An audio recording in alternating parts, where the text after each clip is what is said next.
러시아 대EU 가스 공급 전면 중단 시에 한국, 조선 반도체 자동차 타격 입는다라는 기사입니다. 한국은행에서 보고서를 하나 냈어요. 러시아가 가스 공급 중단을 하면 EU 생산 차질 국내 산업 리스크 점검이라는 보고서를 냈는데, 지금 이 이야기가 뭐냐면 러시아가 EU에다가 가스 공급을 전면 중단한다, 이럴 때 시나리오예요. 우리나라의 에너지 수출을 전면 막는다, 이게 아니라 EU에 막아버리면 어떻게 되느냐. IMF 러시아의 가스 공급 중단 시 향후 1년간 EU 경제 성장률이 0.4에서 2.6%포인트까지 하락한다, 이런 보고서도 있습니다. IMF 등에서 나온 보고서가. EU 경제의 가스 공급 부족이 심화되고 광범위한 생산 차질이 발생, 국내 산업에는 에너지 시장의 수급 불안, 주력 산업의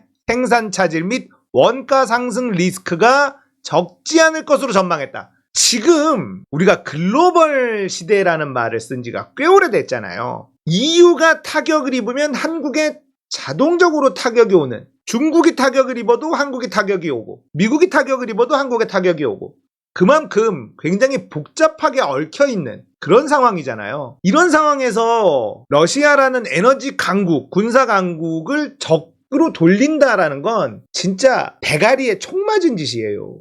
그걸 우리 대통령이라는 인간이 했고요. 자, 러시아 가스 공급 중단, 그리고 겨울철 수요 확대가 맞물릴 경우에는 각국의 LNG 확보 경쟁이 격화된다.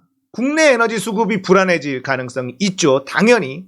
특히 천연가스 등을 생산 원료로 사용하는 화학제품, 실리콘 웨이퍼, 비료 등 생산 원가 부담이 가중될 수밖에 없다. 또한 조선 반도체 자동차에서 EU가 만드는 핵심 자본재, 중간재 공급 부족에 따른 생산 차질이 우려된다. 화학, 철강 등은 생산 원가가 상승한다. 일부 자본재, 반도체 장비, 선박 엔진, 중간재는 EU 의존도가 높은 데다 대체도 어렵다. 국내 생산 차질이 불가피하다. 당연한 거 아닙니까? 그래프를 보면 러시아의 대유럽 가스 공급 점점점 줄고 있는 거죠. 점점 줄이다가 전면 중단되면 어떻게 될 거냐? 한국은행이 이걸 우려해서 보고서를 냈다는 겁니다. 국내 주요 기업은 핵심 반도체 제조용 장비 EUV라는 게 있는데, 이게 네덜란드의 ASML, 여기가 독점 기업이에요. 어마무시하게 돈을 잘 버는 회사고 전 세계에 여기밖에 없습니다. 반도체를 만들려면 EUV라는 장비가 필요한데 이게 네덜란드의 ASML이에요. 이 ASML 역시 EUV의 부품인 렌즈 등 광학기기를 독일 칼자이즈에서 독점 공급받고 있는데, 독일 부품의 공급 차질은 네덜란드 EUV 생산 차질로 직결된다. 그건 결국 뭡니까? 우리나라 반도체 생산에도 차질이 있는다라는 겁니다. 일단 러시아가 가스 공급을 전면 중단하면 독일이 좀 타격을 많이 입는다고 하죠. 독일이 제조업이 많기 때문에. 그러면 독일 칼자이즈사가 렌즈를 만드는데 타격을 입어. 그러면 네덜란드 ASML이 물건을 만드는데 차질을 빚어. 그러면 우리나라 반도체 생산에 차질이 온다. 그냥 이렇게 가는 거예요. 뭐 하나 덜렁 있는 게 아니에요. 굉장히 복잡하게 얽혀 있습니다. 지금의 경제 구조는. 세계화, 글로벌화라는 게 화두가 되면서 서로 잘하는 분야를 맡겨두는 방식으로 세계 경제가 성장했단 말이에요. 효율을 중시하고.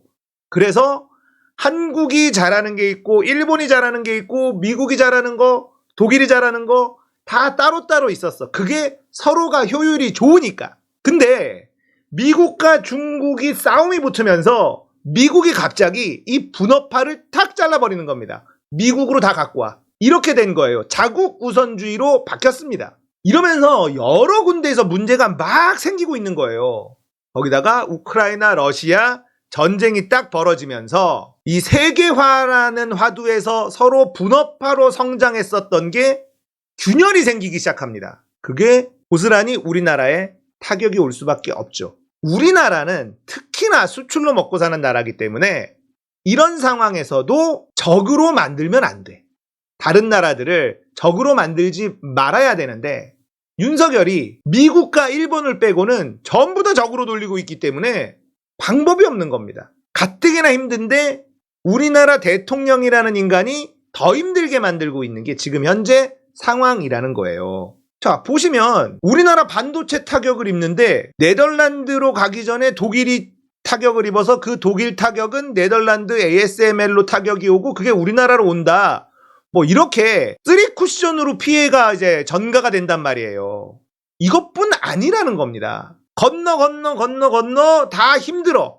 저쪽 힘들면 그게 여파가 건너서 올 수밖에 없는 구조다. 이건 뭐 여러분들도 알고 다 아는 얘기잖아요. 자동차도 차량용 반도체 점유율 1, 2위 기업인 독일, 인피니온, 네덜란드, NXP 생산 차질 발생 시 국내 완성차 생산을 제약하는 요인. 자동차 반도체 때문에 한때 좀 고생을 했었잖아요. 이제 또 그게 올 수도 있다는 겁니다. 화학 철광 업종의 경우는 주요 원료인 나프타, 철광석 등 원재료 가격 상승, 그래서 수익성 악화가 될 거고, 철강 업종은 전기요금 인상, 원가 부담 증가. 우리나라가 전기요금, 산업용 전기요금이 얼마나 말이 안 되게 싸냐. 뙤물을 녹이는데 용광로를 전기로 돌려요. 전 세계에 우리나라밖에 없을 겁니다. 그래서 가스 요금이 상승하면, 천연가스 가격이 상승하면 철강 업종 원가 부담이 증가한다는 거예요. 전기 요금이 올라가서. 아니, 용광로를 전기로 돌리는 게 말이 되나?